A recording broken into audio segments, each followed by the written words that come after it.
Me and my brother were pretty good athletes. We were athletes like they said, these guys are going to make it in the big leagues. You know, I mean, baseball was really, really big in D.C., and the recreation leagues were huge.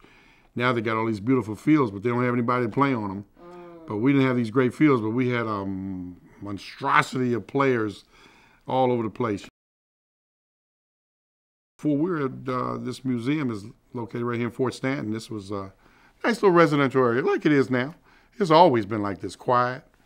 You know, the only thing about the rough side of Anacostia, as you see it now, I'll go back a few years, but it's what comes into the neighborhoods. In the daytime, you don't see anything. Everything's just nice and calm and pretty. It is a beautiful neighborhood. I mean, you've got trees and hills, and the whole Washington metropolitan area is like that. Anacostia High School, which was integrated at the time, but you got to remember that all the public schools in D.C. were historically white schools. So Anacostia was the last high school to integrate in 54, 55. Brown versus Board of Education. 8 years later, I was in the 10th grade. Okay. So still, you know, they had riots in Anacostia like you had in Birmingham, Alabama.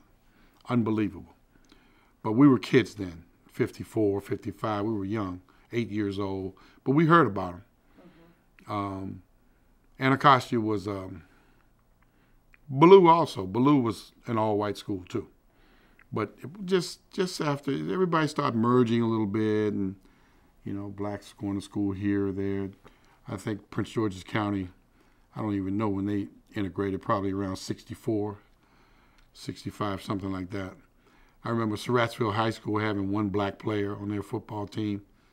He was pretty good, Alvin Thomas. He's a pretty good player.